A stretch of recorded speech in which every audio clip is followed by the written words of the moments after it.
Mi gala. ¿Qué pasó, muchacho? ¡André! Así te hablas. Asistita, consentido, ¿cómo estás, peloncito?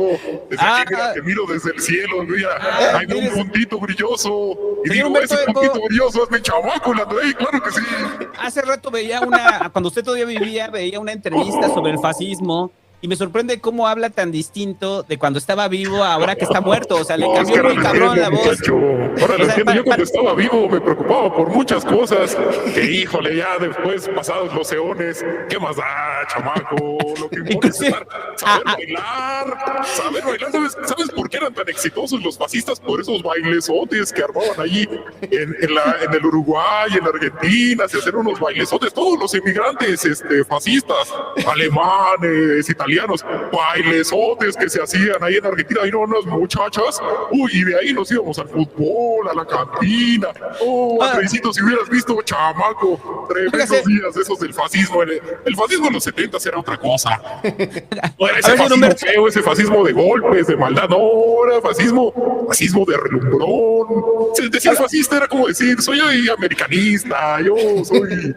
No sé, yo soy jacarandoso, a mí me gustan los árboles, era una cosa natural. Qué bueno, señor Humberto Eco. Oiga, señor Humberto Eco, usted escribió una conferencia en la cual hablaba precisamente del fascismo eterno, y usted se refería del fascismo eterno, de las características que componen al fascismo y que siguen desde su surgimiento hasta nuestros días, dado a su propia experiencia como niño, viviendo la Italia de Mussolini. Entonces me gustaría mucho que habláramos de esos 14 puntos, señor. Sí, muchacho, yo me acuerdo de eso, por ahí debe estar ahí en alguna de esas páginas piratas que tú tanto te gustan. Es una conferencia que se llamó el urfascismo, porque me gustaba cómo se llamaba urfascismo. No era como bifascismo, fascismo, no, urfascismo. Tenía un nombre poderoso, una cosa así pegadora, ¿no? Que cuando yo decía urfascismo iban y me pedían autógrafos, así, cantidad. Entonces ahí había como unos bastante puntos ahí sobre el urfascismo. Pero si quieres ahí, te los dejo para que los enumeres, si quieres los podemos ir comentando con tus amiguitos, pero pues para mí eso ya es cosa del pasado, la moda ahora es enamorarse al lado, André. Diviértanse, muchachos, diviértanse, porque el fascismo, a mí ya, eso mira, yo ya estoy en otro orden antropológico, aquí ya no hay hombres, ya no hay razas, todos somos espectros voladores, nalgones, todo aquí es felicidad, era lo que le hacía falta. Lo que le hacía falta a la humanidad eran más nalgas, Andresito. Le hacía falta salir de la biblioteca. Le hacía falta salir de la biblioteca, señor Humberto Eco. Oye, no conocí este documento, pero lo estoy abriendo ahorita y dice, mira, primero... el del urfascismo, sí, antes que nada, una conferencia. Algo que ni siquiera habíamos considerado dentro de nuestra definición. La primera característica del urfascismo es el culto de la tradición. ¿Sí es cierto? ¿Y por qué el culto de la tradición? O sea, regresamos... podemos empezar a indagarlo de alguna u otra manera. Porque algo te tiene que justificar, algo tiene que justificar que tú seas distinto a las demás personas del lugar donde habitas, de lo que llamaban el event round, ¿no? También el espacio de acción de las personas. Algo tenía que justificar que tú fueras distinto a los polacos, algo que tenía que justificar que tú fueras distinto a los rusos, inmigrantes, un mito originario. Y hay un chingo de civilizaciones que tienen ese mito originario. Y ahí sí lo podemos ver desde los romanos, los aztecas, los griegos. En la raíz romanticista del mito originario, ahí es donde empezó a fomentarse y a formarse el Estado-Nación como lo conocemos ahora. Siempre basado en un mito bélico, además. Ajá. Y la mayoría de las tradiciones, porque muchos pensarán que es como las tradiciones del hogar, ¿no? No, son tradiciones que nos rebasan a todos, ¿no? O sea, lo decíamos la semana pasada, ¿te acuerdas? Cuando estábamos comiendo, que decíamos, ¿cuál es el mito fundacional del país? Y yo le decía al David que para mí el mito fundacional es el nacional revolucionario, ¿no? El nacional revolucionario es lo que nos da forma, pero no es un mito que nos permita distinguirnos de los demás, simplemente nos dota como de identidad, mientras hay otros grandes mitos que le sirvieron a los fascistas para construir este discurso yo de le distinción comentaba del pueblo André, ario. En ese momento yo le comentaba a André que una de las posibilidades de manifestación del fascismo es el culto al prismo, y un culto al prismo desde lo superficial hasta lo ideológico.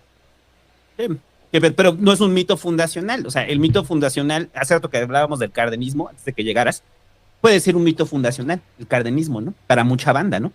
Entonces, pero bueno, hay un gran discurso, ¿no? Hay un gran culto a la tradición, y dentro de eso, pues es la representación de símbolos, ¿no? Los símbolos son fundamentales, o sea, para poner en manifiesto que es el pueblo elegido y están comandados por un gran líder, ¿no? O sea, entonces, en el caso de... Oye, pero... O sea, en el caso de Mussolini, pues es la herencia del Imperio Romano, ¿no? Mussolini tenía, por suerte, que sus antepasados habían tenido un gran estado de esclavos, pero pobrecita Alemania, su nación acababa de nacer, un parpadeo atrás. Entonces hay una anécdota muy chistosa de cuando Adolfo Hitler manda a todos sus antropólogos y arqueólogos a buscar como los orígenes de la raza aria, y se encuentra con que mientras Roma estaba construyendo caminos y acueductos, sus ancestros apenas estaban haciendo chozas de lodo. Y entonces es cuando dijo, bueno, tal vez no sea lo histórico, sino vámonos como por la parte más darwiniana, ¿no? Es como, somos una raza pura, cuando menos. Pero aún así, el relato ario, o sea, tal cual, o sea, es el gran eje narrativo, o sea... Hay una teoría de la conspiración. Es una lógica identitaria, ¿no? O sea, frente a la falta de... O sea, antes de eso eran pueblos germanos ahí dándose en su madre, güey. Es que necesariamente el fascismo se tiene que sostener sobre un delirio. ¿Sí? O sea, no... A ver, digámoslo de esta forma...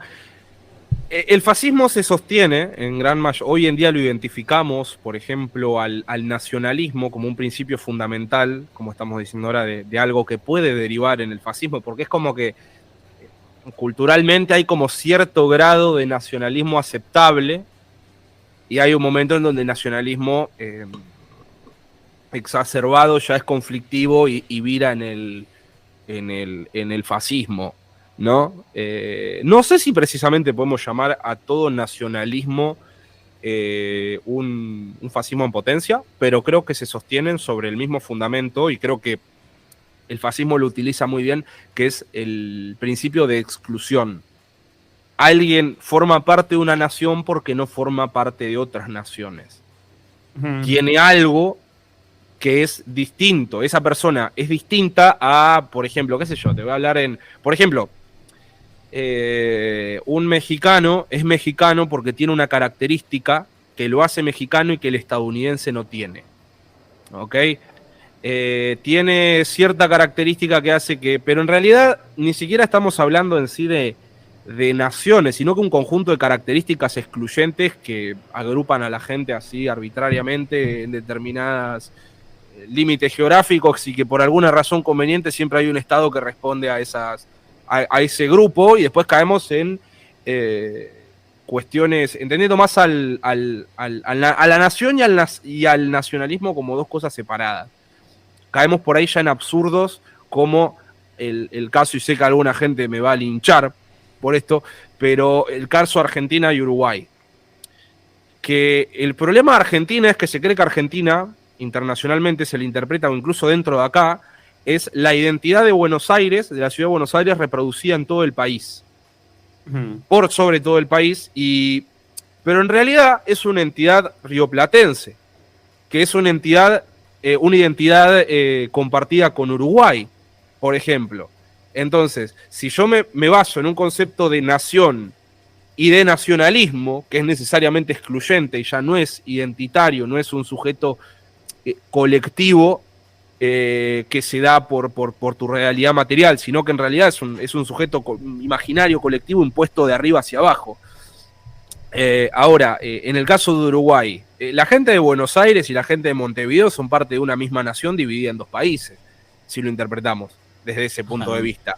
Y por eso mismo digo que necesariamente el fascismo se tiene que sostener en un delirio, porque es el querer convencernos que estamos respondiendo a una forma de organización común que ni siquiera tiene correlación con nuestra realidad material. Es decir, mirá, estoy en contra de tal etnia, pero no reconoces que esa etnia en realidad forma parte de tu misma comunidad y solamente la querés homogeneizar bajo un discurso irreflexivo de decir, bueno, digo esto y así somos nosotros, y termina siendo performático, ¿no? Reproducir el nacionalismo es lo mismo, es una división arbitraria dentro de una frontera geográfica, y ahí adentro se reproducen mitos, y todo en mayor o menor medida son un poquito como un fascismo en potencia.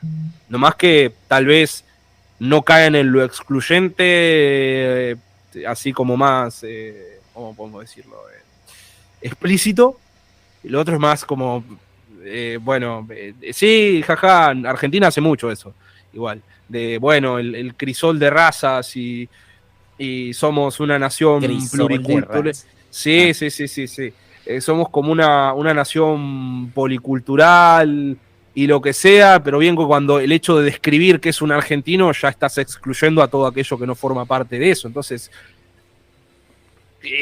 creo que siempre parte un poco de ahí. No sé si se me explica lo que quiero decir. Sí. Hay algo, perdón, nada más. Y más lo dejo ahí como para que después o sea, porque quisiera retomarlo después de la segunda parte, pues. Pero mucho de lo que se habla es sobre todo de por qué las ideas fascistas tienen eco en esta época, es porque frente a la carencia de todo y frente a la carencia de una identidad más allá de la que está cimentada en el mercado, pues lo único que te queda es una identidad nacional. Y esa no es como que hayas luchado o trabajado por ella. El simple hecho de haber nacido sin conciencia de nacer, simplemente haber nacido mexicano, güey, pues en ese momento ya, órale, güey, somos mexicanos, ¡a huevo! O sea, es como la pinche sensación cuando estás fuera del país, güey, y te encuentras a otro connacional y dices, ¡a huevo, cielito lindo! Y esas pinches mamadas, ¿no? O sea, cielito hay un sentido lindo. Sí, pues sí, se lo ponen a cantar a la menor provocación. Apenas salen a Tlanepantla, al Estado de México, y empiezan a cantar cielito lindo, ¿no? Pero bueno, el punto... Me pasó eso igual. Experiencia. Un día estuve en Ciudad de México y literalmente la gente cantaba cielito lindo. Pero bueno, entonces a lo que voy es que, digo, nomás como para dejarlo ahí y vinculándolo es, sí, completamente de acuerdo. O sea, sí está cimentado el nacionalismo, pero el nacionalismo por el simple hecho cuasi geográfico, ¿no? O sea, de que después de eso quieran meterle más elementos, como en el caso de lo que hicieron los nazis, de que ya es la supremacía aria, pero al final está determinado simplemente bajo un contexto territorial. La nacionalidad es eso, ¿no? Y por eso parecía como tan absurdo que muchos de los cimientos del fascismo estén sobre algo que ni siquiera hay una capacidad de elección. Simplemente naciste ahí, güey, y ya. Y ya por eso sí, formamos parte de esta gran nación, ¿no? Ya, perdón, Joven. Pero creo que hay otra razón por la cual la identidad preferida es la del Estado y no una más grande, ¿no? Digo, si se trata como de unificar a las clases sociales por una función más grande, ¿por qué no el planeta? ¿Por qué no la humanidad? Pero si a esta mezcla del fascismo le agregamos que tiene que ser belicosa y tiene que imponerse sobre otros y que tiene que definirse en el tú contra yo, ellos contra nosotros, no puedes definir ellos contra nosotros si tienes como una conciencia panamericana, por ejemplo, ¿no? Entonces, la identidad nacionalista es como de la medida perfecta para unificar a un montón de gentes que no tienen nada que ver entre ellas, pero para excluir a otro grupo de gente, ¿no? Para decir, estos somos nosotros y allá están ellos.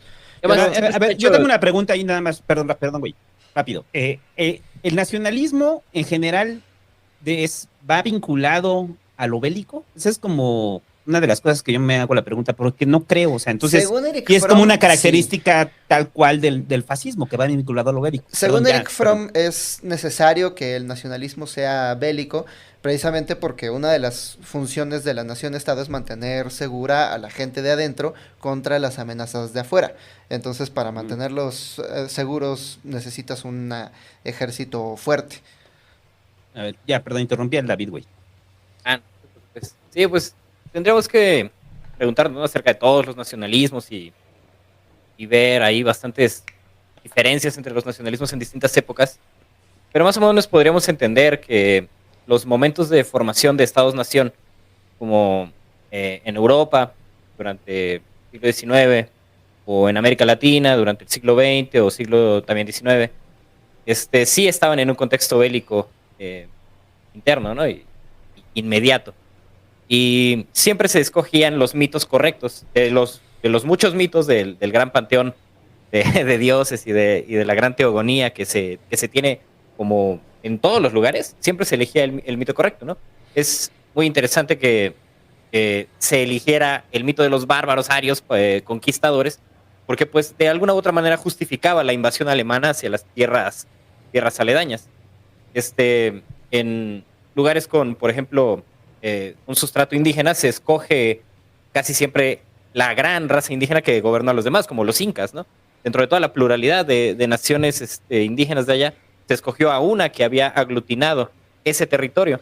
Entonces, en ese momento, claro que corresponde a una necesidad de control de la sociedad.